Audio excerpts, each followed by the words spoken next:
Hello, everybody. I'm Alison Wolf, and I'm speaking from King's, from the Policy Institute, as part of our series of discussions with higher education. And I'm absolutely delighted to have with me Andreas Schleicher, who will be known to very many of you personally or by reputation as one of the most wise and well-regarded observers of where education is going, where it's been across the OECD and across the world, in fact. And I'm going to be asking him a number of questions, but also we will, at the end of the webinar, have some time for your questions. So if you have a question that you haven't already sent in, please put it in the Q&A section. And you can also respond to the ones that are there by saying which of them you think is most interesting and which it would be most helpful to find time to ask. But to start with, Andreas, could we have a global view? Higher education has been one of the most amazing successes of the last century. It's become a huge, huge enterprise. Looking at the world today, is this going to continue, or is this the peak? Is there disenchantment setting in? What next? Thanks, Alison. I think it's a tough question, right? And it really comes to the question, what balance do societies strike between investing in the present and investing in the long-term future? And in the past, we were ready to invest in the expansion of skills. And this is not just about equipping more people with better knowledge and skills. It's also been about investing in research, long-term research. It's also been about investing in partnerships, bringing, it's hard to see how this has continued. We had almost every decade people saying, well, the expansion has gone, too far, but then it continued. There's clearly a demand for more qualified people, for better skilled people, and that there's no end of that in sight. Artificial intelligence is probably going to increase rather than replace that. That's at least my take on that. So I think there's clear. It's a clear rise in the demand for more advanced populations. So I would say the same about research.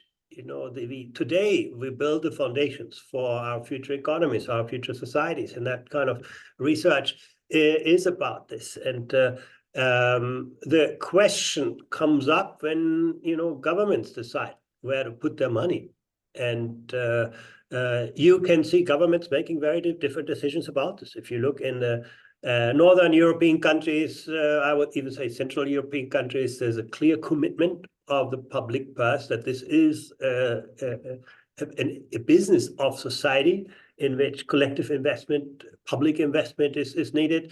Whereas you have the UK on the other end of the scale, which says, we're going to help you, we're going to support you, but it simply is a private choice. And, I think that's the harder question. It's also the questions that governments need to raise.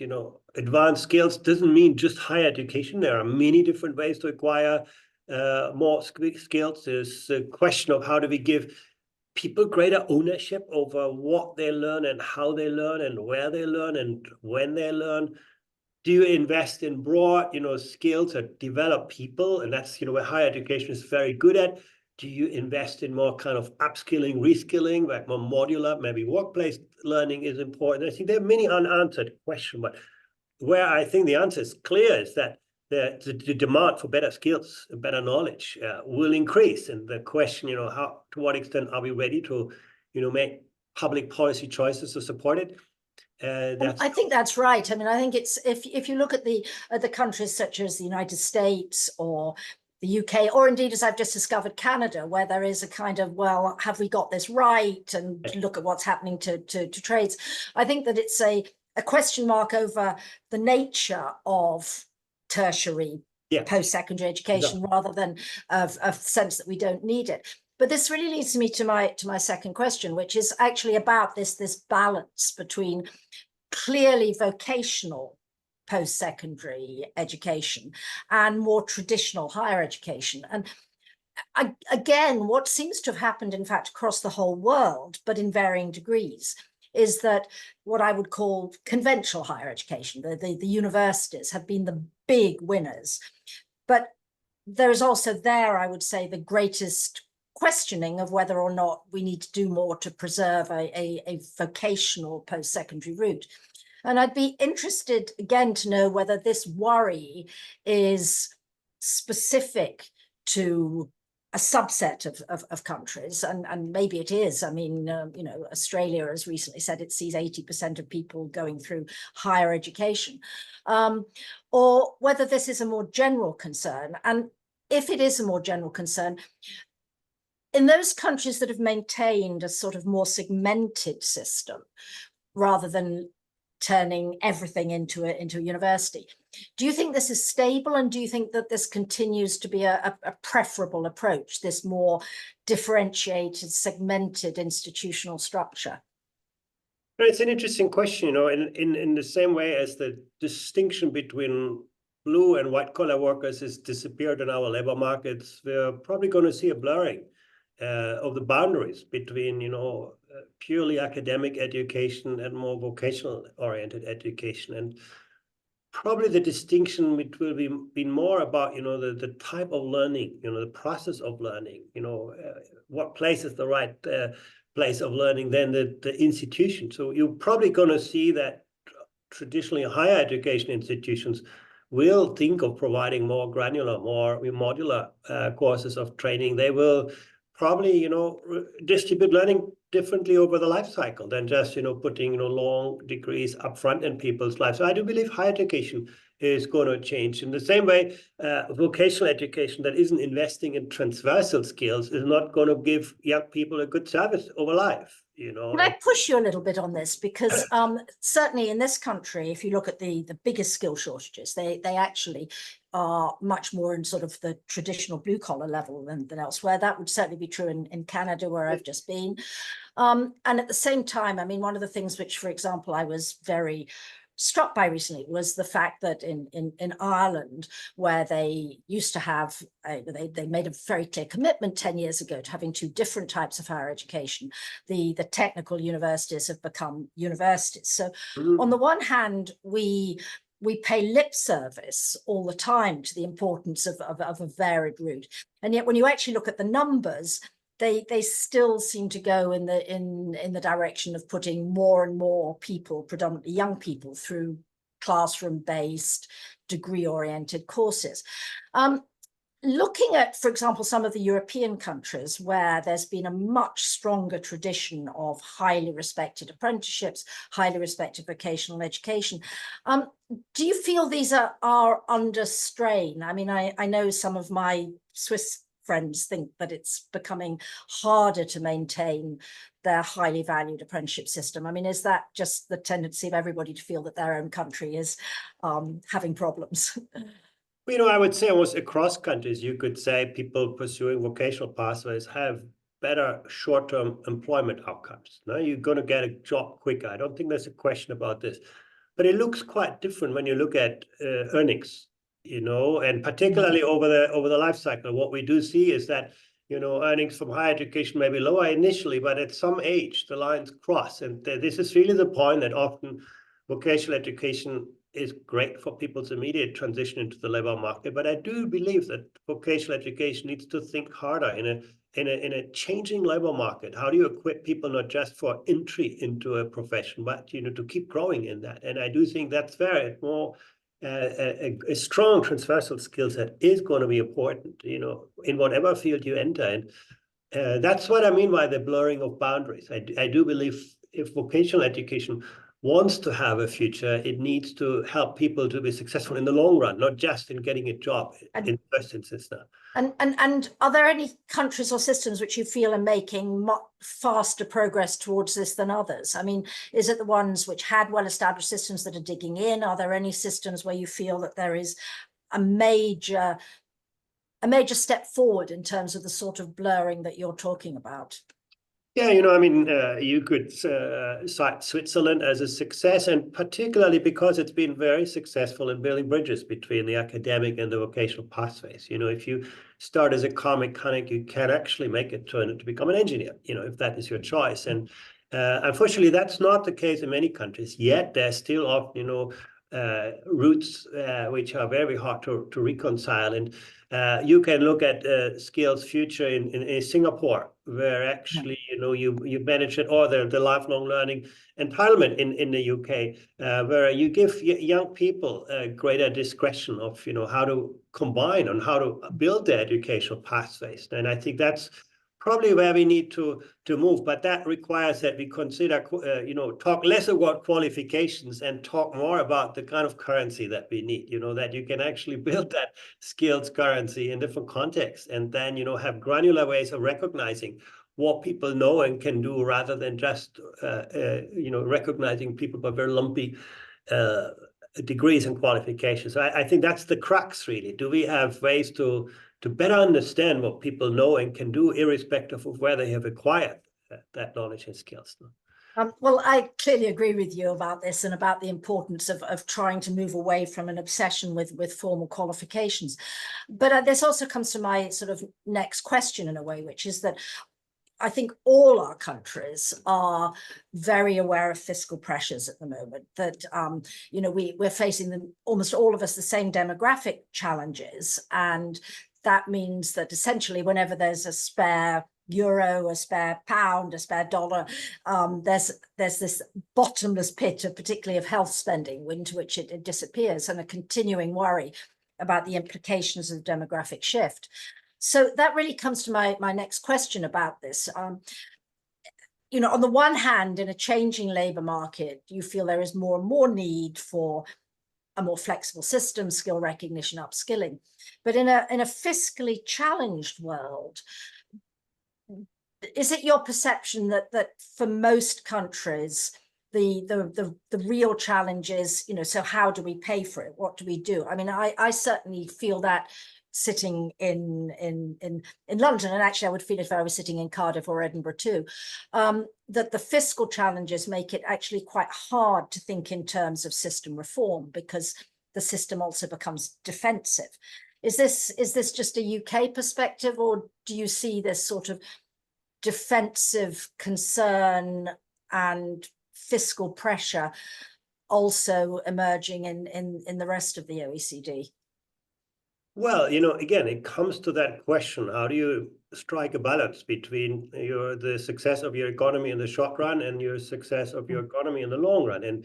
And what you can say is that the UK is at one extreme of that spectrum. Even if you consider, loan forgiveness, all about public invest in this, it's still, actually even lower than the US in terms of the public money that goes into supporting people acquiring long-term skills. And that's a public policy choice. When you buy stocks, you do not ask yourself what's the cost of the stocks. You ask yourself, what's going to be the return on my investment? And I think that's the question that we ask to ask really in education. You take the UK, I mean, because better educated workers pay more taxes and cost less in social benefits. The UK makes $90,000 US profit on every university graduate. And that's probably an Our government would say not on every university graduate, only on the average one. Yeah, and I think that's something, again, that's where it comes to, can we have systems that respond in more nuanced way and, provide people with different choices? At the moment, probably you can say many, university degrees in the UK are not, delivering those kinds of outcomes, and there should be other kind of options for people. And I think that's very important. But overall, you can say that investing for governments to invest in equipping the populations with better skills, investing in research, investing in partnership is probably the best business they can do in terms of generating. And I would say, many countries are willing to go that route. Public investment in advanced skills in tertiary education hasn't declined across the board. Right. It is rather on the rise. Will it, does it catch up with what is needed? It's not so clear, but I would think, most countries. But you would see this country as an outlier in its decision to move as much of the burden as it has onto the student, and you feel that elsewhere this has not occurred. There is a much greater willingness to go on spending on university and other post-secondary education. Yeah, I do think we should look at the individual returns. People earn better salaries, and it makes sense to, charge them in a way to some extent. But we should look also at the fiscal returns and the social returns of those Yeah, investments. well, I mean, having been part of the Augar review, which argued strongly that the public contribution should increase, I mean, I wouldn't disagree with that at all. But I'm interested that it's your perception that we are very much an outlier, Yeah. and that elsewhere in the OECD there is a continuing willingness to go on spending on this part, because certainly our education spending, I think, is not particularly low by OECD standards, but we have put it into preschool and school rather than higher education. And your sense is that elsewhere that policy choice is much more still towards putting public funding into higher education. I mean, we do see research. Just to put a number to this, I mean, if you add everything up, including indirect subsidies, you still don't get beyond $7,000 per student in the UK. On average, across OECD countries, is over 13,000. I mean, that just gives you an order of magnitude, and then you have countries where it's double that time. No, clear the UK is an outlier in its model. I'm not arguing against student fees. I'm a supporter of it, but I do think it shouldn't be the only route of financing, and particularly financing research indirectly through student fees, or even from fees from international students. I don't think that's a. I would completely agree. I think that full funding of research is very necessary.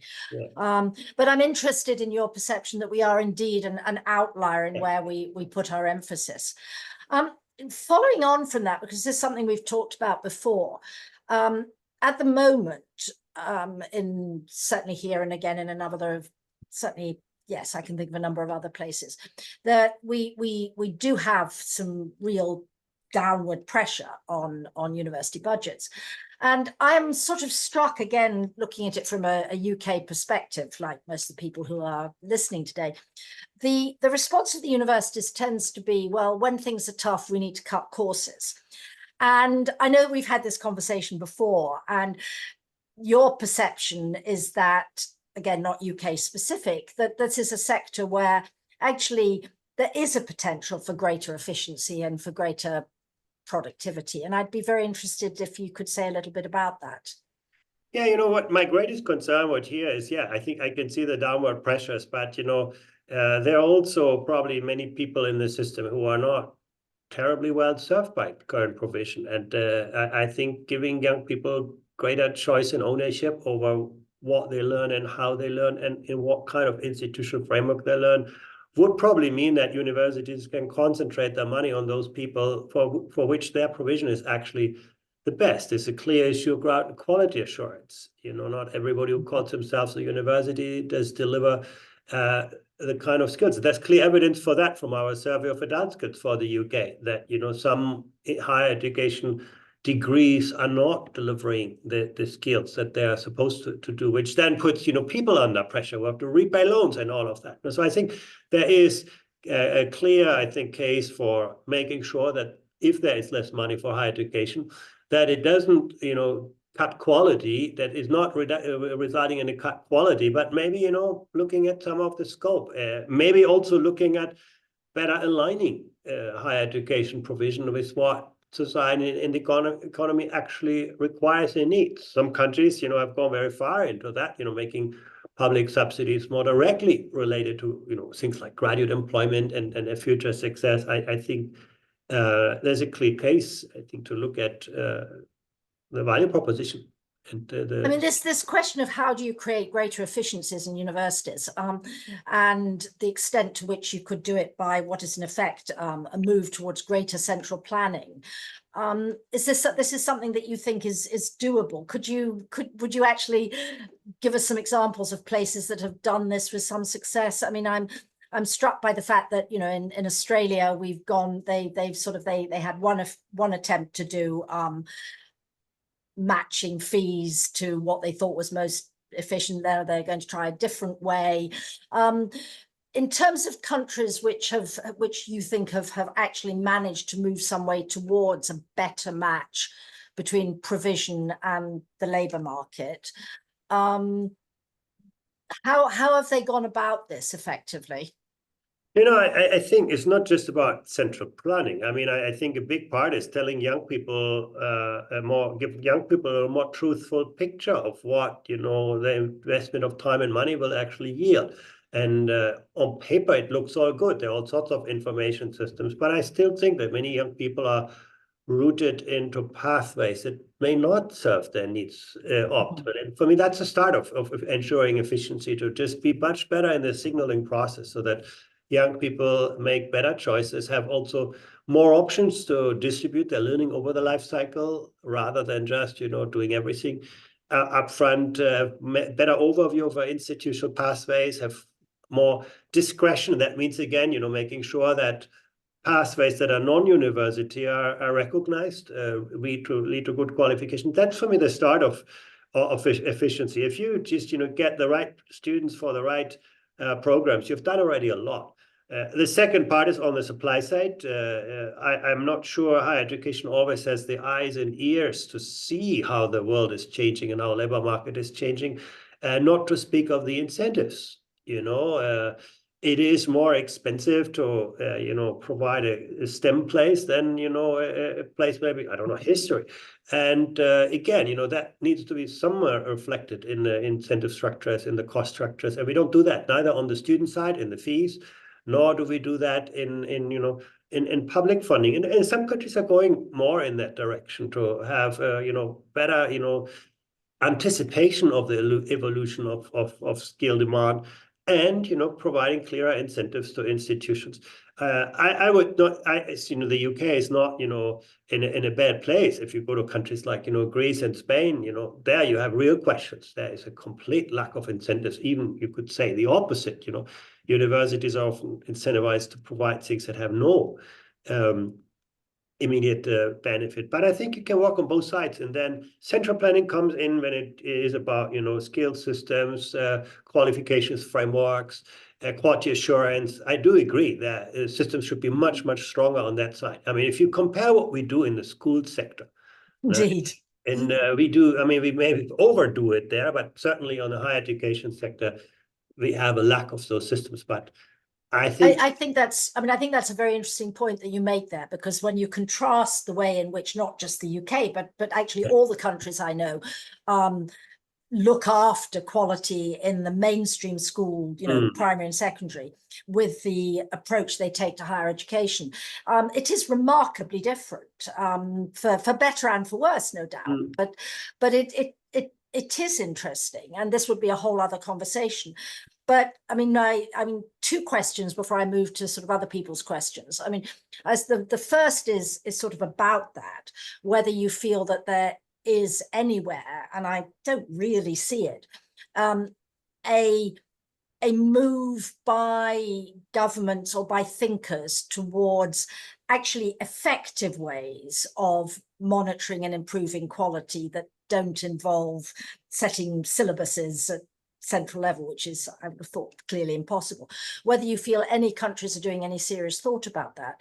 And then secondly, as a follow-up to that, we have been talking very much, of course, about the link between higher education and the labour market, because this is it's clearly and always has been what higher education is predominantly about. But there does remain this question. I mean, how far should we be thinking of university systems in terms of essentially immediate professional, vocational labour market skills, which earnings drives you towards? And how far should we be thinking of higher education as something which is about broader cultural values, which will not necessarily command higher earnings 5, 10, 15 years in? Yeah, you know, these are really good questions. And I think, you know, there are short-term and long-term answers. If you gear entirely to immediate labor market needs, you often equip people for our past, not for their future. You know, the future will evolve. There are also, you know, considerations that you don't want just to build skilled labor, but also, you know, we see, for example, in our data, a strong link between people with higher education qualifications and civic engagement. And then, you know, our societies depend on smart people, on people who have, and in that sense, I think you don't want to gear the whole system just to immediate labor market needs. And higher education plays a role in itself to you know, shape that, you know, future space. And I think that is important to maintain, and there needs to be a good balance. And I do believe what we lack is currently clear signals to young people. They should make that choice consciously, rather than to be driven in this. And it comes back to, you know, what balance education systems strike between more academically oriented programs and more vocationally oriented programs. And I think also whether you go for more modular types of learning that are, you know, more focused on upskilling and reskilling, or more longer degrees, which clearly are needed if you want to engage yourself in complex questions. You know, you can't learn those things with small types of programs. And I think these are, and there needs to be a balance between those two parts. But clearly, what you want to see is a good level of institutional diversity in a coherent skills and qualification framework that lets people navigate, you know, what are, you know, my intentions, what helps me best, what is required in the short term, and what may be useful in the long term as a worker and as a citizen. Thank you. I'm going to move now to some of the questions that came in either before this morning or during it. And the first one sort of carries on from that, because you've talked about giving clear signals to young people, and we actually in this country we do give them information on earnings associated with things. I'm not sure how much this actually affects them and is used. The same is true in the United States. So if you actually try to use the relevant website, you understand why people mostly don't. But it actually relates to this question of how far higher education should be essentially about young people. And it seems to me that in this country, and this is the question, there's actually been a retreat from lifelong learning and a reduction in the number of mature students. And this is by no means particular to the UK. I mean, again, in the systems that I know, either they have always been overwhelmingly for the young and have stayed that way, or they've seen the same retreat. So on the one hand, we talk about the challenges of demographic change, and on the other hand, we see institutions that are actually moving in what you would think was the wrong direction, to being more about young people. Why do you think that is? And is there anything that can be done about it? Yeah, I mean, the analysis is correct. You know, I think at a time when we need to move learning more from just the initial stages through a lifelong, life-wide process. You know, I mean, our economies change so rapidly, our societies change rapidly. People who are not able to keep up with that will be badly left out, and are be badly left out. And this cannot just happen with, you know, workplace training. You know, universities cannot simply say, okay, we're going to give you a certificate and then you're on your own. I mean, there has to be a better distribution of learning over the life cycle. I think that's I think without a question. You know, why is it not happening? You know, when you ask workers themselves, why didn't you participate in continuing education and training? About 60% will say, I don't need it. You know, we're not very good actually in helping people understand their future needs in terms of upskilling and reskilling. That's very interesting that people think they don't need it, so they don't search it out, which also leads to a second of the questions that came in before that, which is about, you know, how we see the future of intermediate institutions. So in this country, FE colleges, in the United States, community colleges, in Australia, TAFE, and these have, I mean, as you know, I mean, in Germany there has been move upwards to becoming, so they become technical universities. I mean, do you think this is unstoppable? That actually, although we might want a lot of difference among institutions, those institutions will overwhelmingly be universities? Well, you know, I think it's too easy for universities to say, okay, if you want to continue learning, go to an FE college. You know, I do believe universities themselves need to ask them, you know, what contribution can we make to truly engaging people in lifelong learning? And that has to do with our qualification systems. You know, as long as they remain lumpy and long, It's very, very hard to convince any worker to say, I'm going to invest 3 years to get another degree. That will never happen. So I think universities themselves have to become more flexible. Also in the modes of learning, it's basically a kind of full-time institution where you have to go in the morning. Universities have not been very friendly towards people who want to learn at different ages. And I think that must change. And I think universities that do not get that message, I think, are going to have a hard time in tomorrow as well. People will get, into the labor market probably earlier. And if universities don't change, then you'll see employers changing. You can see this already in the tech sector, that many employers, in their job advertisements say, college degree not required. Don't waste your time in college. We're going to give you that kind of learning experience. And I think that would be a very bad kind of outcome if higher education becomes, an isolated pathway rather than the guardian of lifelong and life-wide learning. And I think there's a lot of changes required on the part of the sector. And it's individuals, it's ways of recognizing the skills. If you learn something and your employer doesn't see it, then you're not going to make. And the proof is in the evidence, really. If you look actually at countries like Sweden, why do they have such great adult participation in both higher education and other forms of advanced learning? Because workplace arrangements are flexible. You can easily build it into your time allocation. Skills get recognized. People get incentivized for this. Unemployment is not a dead end, but a way to regain skills. I think there are good models for how this is working now. I think that's very interesting, and I think also it sort of lays out the institutional challenge, because in Sweden this is something that they've taken seriously for many decades. It also leads into what's currently the top voted question in the Q&A, which is about why have universities been so bad at transforming their delivery models? I mean, and again, this is not just a UK issue.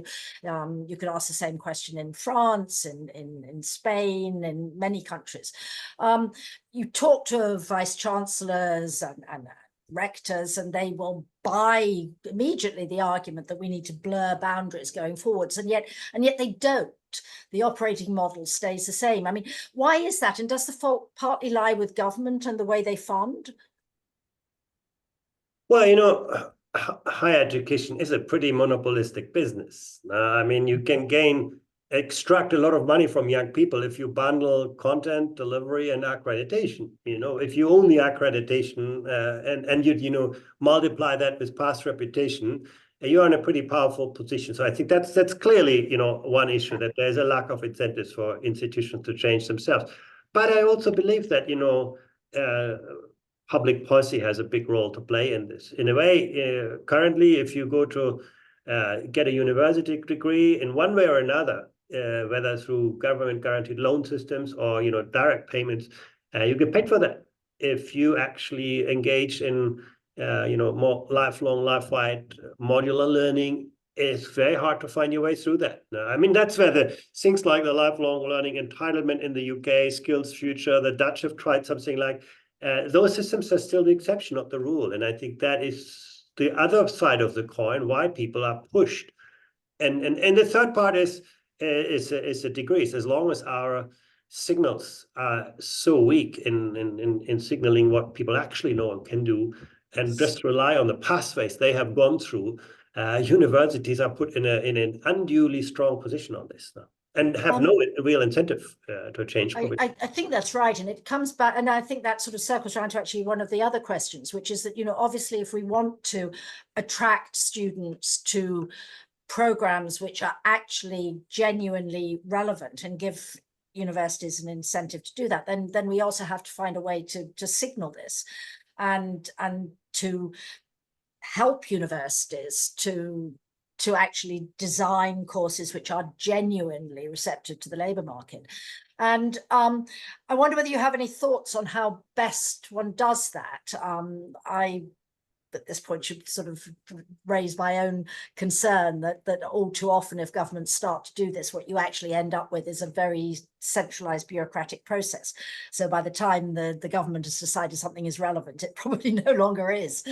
So again, I suppose, perhaps looking at the most successful countries, how would, if you were advising an individual country, would you feel that they could best promote the design of, first, the design of genuinely relevant programs, and second, ways of making it clear to potential students that these are indeed valuable courses to take?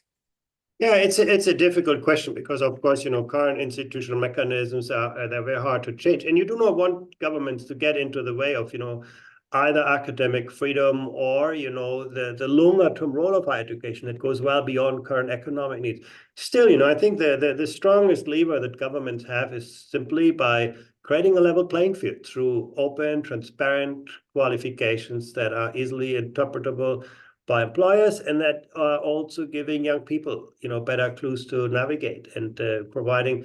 And you just said, UK has a good system to telling this to young people. I'm not actually sure that the information that is available is providing young people with the guidance.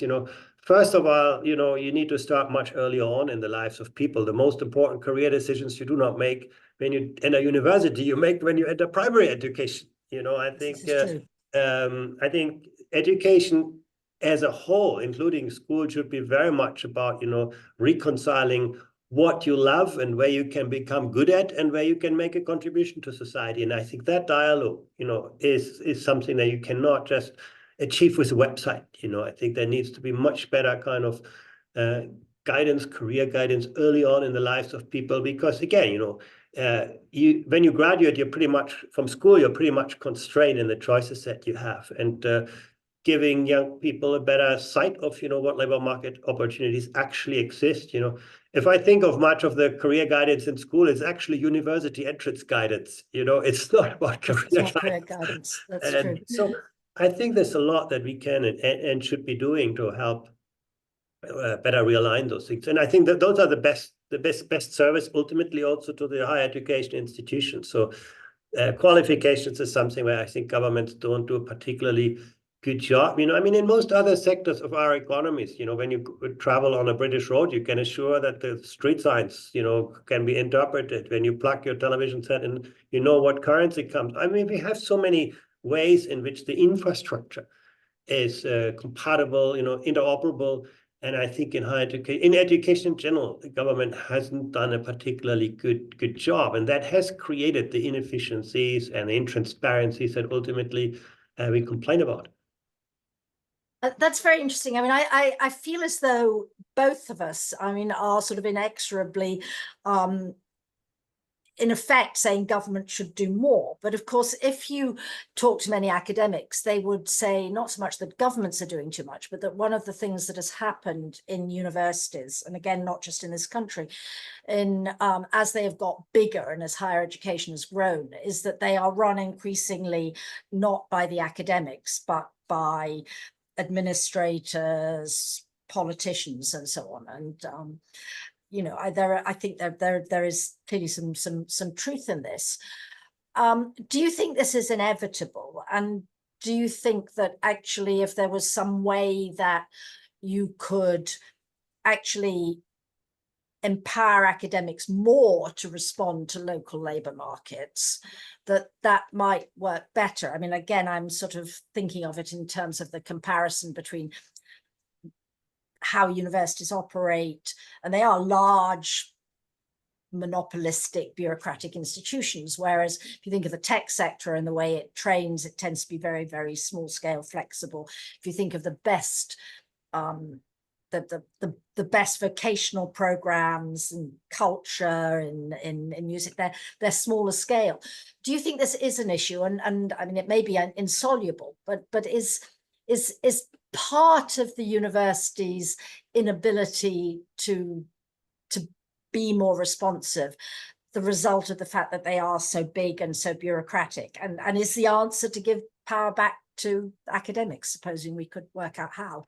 Yeah, I think this is clearly an issue, and I'm not arguing that, universities, again, should be solely geared towards the labor market needs, but they should clearly be clearer in the value proposition. If their value proposition is, to educate, academics, and there's clearly a demand for this as well, then that should be very clear. What we currently have is, a degree that covers a lot of those things. So I think, the academic world should be much clearer about how it serves society, and that answer may not be we just fulfill labor market needs, but that answer there must be some answer to this question. In Greece, you can be a university professor who has no student in their classes, and you can say, well, Seriously? yeah, or two or three. I think that is one extreme, and on the other extreme, then you have Korea, who cuts your public funding if you do not have minimum levels of graduate employment. I think those are the two extremes, but in the middle, there's a lot of room. I do believe there is a role for academics. I mean, ultimately, you don't want to tie yourself to just the short term. The people who have transformed our societies have done so in the long run because they had that academic freedom. You want to have the place for the Einsteins and so on. But I do believe, that value proposition should be much clearer. I think the academic world should justify to itself and to others, whom and what do we serve, whether labor market needs or other. And I'm not sure that's what we're currently saying. We also, I mean, the UK is a perfect example where, we collect tuition and then route it to fund research, which is underfunded. I mean, is that what you want to see? I think there has to be a clearer kind of understanding on all parts. I suppose this comes back to, I mean, I'm going to push you a little bit on this because as David Willits has pointed out, you had at one stage, you were very concerned about whether or not we could measure quality and I suppose value for money. And I'd sort of like to push you a little bit on this, on sort of how a country can actually do this, because on the one hand, you have a Greek professor with 2 students, which seems like, if I were a taxpayer, I might feel that wasn't the best use of funds. You said about lifelong learning, I think this is what you said, that one of the reasons that universities retreat from this is that it's very easy to just recruit young people. You're in a position to do that, and it's an easiest way of going about it. And that we really have to think seriously about ways of making universities more responsive.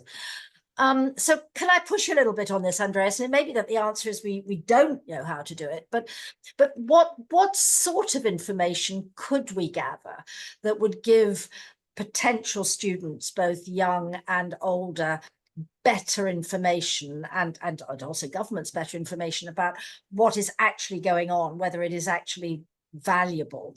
And I do think this is difficult because it's how do you measure the value of a history degree against the value of a law degree? Well, I'm actually fairly optimistic on that. I think we have to move from systems that value the educational pathway, how many hours did you sit in what course, towards getting a better understanding what people know and what they can do with what they know. And I do believe we have good instruments to measure those. Clearly, I can see the reluctance on the part of the institutional sector. Anything that looks, and for me, this is not primarily a tool of accountability. This is just giving people a better understanding themselves. Also, we need to recognize that people learn a lot in other settings at the workplace, and we have currently no way to actually recognize or certify. When you say we have good instruments, could you say a little bit more about what they are? Well, in the next week, we're going to put out the PISA assessment of creative thinking skills. 5 years ago, people would have thought, that's not possible to quantify. It's actually quite well possible. It's easier on the transversal side than on the kind of discipline-specific side, maybe. But I do believe we could do a lot better. I think the kind of assessments that universities use themselves, I think are much poorer than what technology allows us these days to do in assessing what people know, can do, and so on. And I do think those instruments in the long run should perhaps even be independent of higher education institutions, so that, you know, you as an individual can, you know, figure out where your strengths and where your weaknesses are, and then decide, you know, imagine in the future, you know, using blockchain technologies to give people, you know, that full discretion. And I think shifting the power of awarding degrees from the institution to the individual, I think would make a huge change in incentivizing lifelong learning, and also incentivizing universities to think differently on where they add value. I mean, what bothers me most is actually that currently, as a university, you can extract money from people for work that you haven't done. You know, just by being selective, you get bright students into your university, charge them enormous tuition because they're going to earn a lot over the life cycle. But basically, you're capitalizing on investments that, you know, has happened before. And I think, you know, those are wrong incentives for universities, and that penalizes a lot of second-tier institutions that may actually be really, really good in adding value. So the more we get into measurement that looks at what do people actually learn at your institution, the more I think we're going to see a very different environment. And I think, you know, technically, I don't think there's any reason that this is, I'm not even saying this is difficult. I think, and not even expensive. If governments wanted to do that, they could. We've actually at the OECD pretty much proven that with our, you know, our Hello project many years ago, at least in some areas. You know, we could look at the. And why do you think governments don't want to do it? Well, I think, you know, governments would want to do that, but they get, you know, huge pushback from the sector. And that is where the problem starts, that actually the sector itself doesn't have that much of an interest, particularly universities that, you know, build their, you know, income on reputation, past reputation. So it was not an issue of technical feasibility. It was not an issue of a lack of political interest. It came really down to, you know, institutional resilience, and that's resistance, and that's not good for young people, no. Nor for, you know, efficiency of public spending, nor, you know, if you want to convince the public to invest more in advanced education in the face of, you know, competing pressures, you have to actually provide evidence to them that that is a good choice for society. And I think that evidence requires much better data systems than what we currently have. You know, I do blame actually higher education to a large extent itself for the funding situation that we have. Many people in the public say this is a black hole, you know, it's very expensive. And then you see unemployed graduates on the street. And that, you know, raises so many doubts that then it makes it easy for politicians to say, okay, you know, let's just, you know, do other things. But you said that so far this hasn't become an issue, except interestingly in the countries that have done most to look at individual returns. So do you feel this is just a matter of time, that as time goes on, if universities continue to resist any real demand that they demonstrate what they've achieved, that in other countries, and not just in the UK or actually Canada, that there will also be this pushback? I mean, that the fact that up to now most countries have continued to believe that higher education spending should be maintained. Your feeling is that that universities are running on borrowed time here? I do think so. You know, I think and individuals will find it harder, you know, when they see later in my life, you know, things change. I do not recuperate those investments. And the public, I think in particular, you know, you mentioned the Nordic countries. The difference in the situation there is that they have a tax structure where everybody knows if you get an advanced qualifications, you're going to end up paying a lot more money. And so people in society, you know, these are the people actually paying the taxes. So it's much easier to make a case for higher education investments than in a country like the UK, where, you know, those differentials are much lower. So I think in the case of the UK, you do have to make a very convincing case to taxpayers on that. I personally believe the arguments are really, really strong, and the social returns, the fiscal returns are not properly understood, not even by politicians themselves. Because they accrue in the long run. You know, you have an investment to make today, and you're going to get the income over the life cycle of people. But I think if you look in the long run, that's the calculation to make. Now, you've argued that we have to think about the labour market, and we also should be looking at what universities actually achieve and teach. Now, there may not be a contradiction here, but the question which has currently got the most votes, I will read it out to you. It's quite a long paragraph, actually. It says, isn't it important to consider the indirect benefits to a society which extend beyond earnings? For example, graduates from the humanities may not go on to earn as much. They may make important contributions to the arts, and then slightly says which generate huge income. But I think, you might want to feel that the arts were just as important as the arts. We might also consider the welfare and mental health of studying for non-vocational reasons, and the potential for massive indirect economic benefits, because happier people are less likely to need health services. Now, obviously there is a whole, this relates to the whole issue of, if we look at direct benefits, don't we narrow down? If we demand government measuring quality, won't we end up with teaching to the quality test? What about the benefits of, I would add, academic freedom?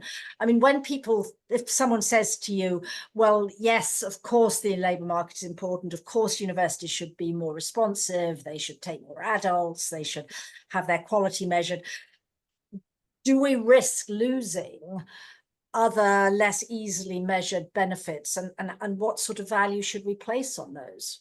I think that's a very good point, and I would be the first to acknowledge that we need to become much better at, measuring the benefits of education beyond earnings and employment. I do think absolutely, and it's not just even the social benefits that you cite, but the quality of our democracies. In a world of AI, it's going to be much more important to have, much greater kind of talent pool and much more developed talent pool. The distribution of skills is going to be increasingly important. The polarization that we see, economically, socially, culturally, politically, is largely, now, a reflection on the polarization that we see on skills. And even, you could argue economic participation, you can always deal with through, taxes. You can put money from the rich to the poor and then, help people survive economically. But you can't do that on the cultural, dimension. You can't do that on the political dimension. You can't do that on the social dimension. No? If people feel they can no longer access social resources, if people feel they can no longer participate in political processes, they're not going to be, help with money. So I think, yeah, we need to become better at accounting. At the very same time, I think that shouldn't stop us from becoming a lot better on measuring outcomes and a lot better in being transparent.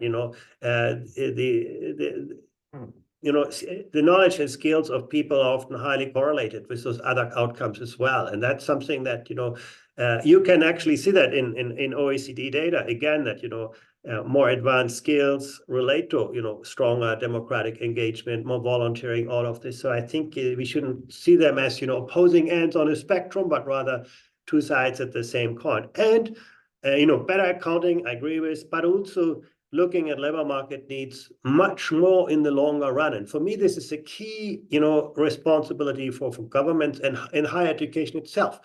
Rather than thinking, I ask employers what do they need today, think through, what economy do we want to be in the long run? What are the drivers that, change the demand for skills in the very long term? And how do we actually look beyond, take a broader horizon? I think, we see that not really very actively pursued by the institutions themselves. Higher education doesn't make much of a contribution to that, nor governments. And I think, absolutely, building better intelligence, becoming better at anticipating the long-term evolution of demand, and looking and measuring broader social outcomes.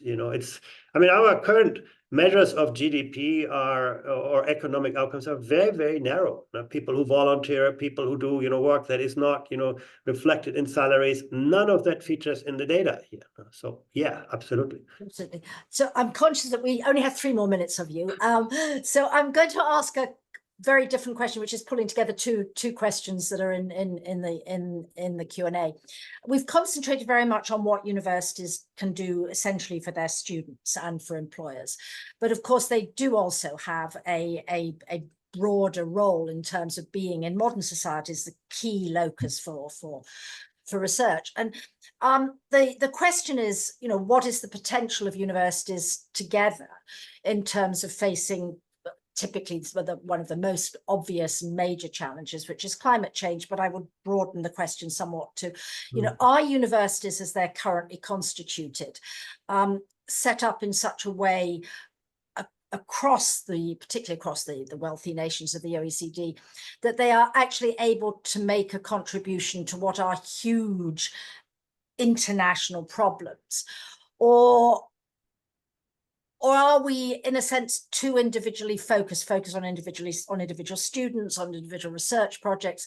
Do you have any sense, just thinking across the many countries' institutions, how far can they or should they be seen as a source of major insights into what are global problems? You know, I do believe that is one of the, you know, that was probably the origin of universities, and that's where they could play a huge role in the future. And I must say again, this is an area where the UK is an absolute outlier. No, I mean the UK universities scratch together their funding through competitive grants and, you know, through, you know, tuition from international students. Well, no, I would disagree with you there, but that's another conversation. I think actually our quality-related funding is quite. Yeah, but you know, if you look at the overall volume of that, you know, it doesn't compare with what higher education in other countries have. And I do think, you know, there is a clear role for the public to make collective investment in the development of the knowledge base that is beyond the teaching mission of universities. And I would think still that, you know, you add up all of those funds, and in the UK, it's very hard for universities to be good in research. Well, we seem to be doing all right internationally on most of the leagues. I mean, I'm going to push back a bit there, Andreas. But anyway, it was really a global question. It wasn't a UK question. It was a, you know, is the way that universities are set up something which makes it easy for them to make collective contributions to major global problems? Well, at the moment, you know, I don't think universities are enough in that space. And I think this is one of the key roles they play. You know, I think advancing the knowledge base of humanity on the big social questions. You have individual academics, you know, very good at that. But, you know, to what extent are universities as institutions, you know, facilitating this, coordinating this, aligning this, building synergies? I'm not sure we are anywhere near what the world really demands. Again, you know, the faster the world advances, the more strategic and long-term you need to be on those issues. And I'm not sure we're seeing that. That's probably a conversation for another day. People are very interested in the fact that you're in next week's announcements. I will try, and if there's any chance that you could get your office to send us some details, we'll make sure that we circulate it to everybody, because I do think this question of how we look at the quality of what universities are doing is going to be, you know, of growing concern at a time when, if you're right, it's going to be more and more people engaging, not fewer and fewer, and at a time when the relevance of universities to labor markets, the importance of demographic pressures, the changing economy is going to be so important. My apologies to everybody who posted a often wonderful question, but there was no way I could get through both the number that came in before and the number that have been posted today. It's a sign of how much everybody wants to hear your views.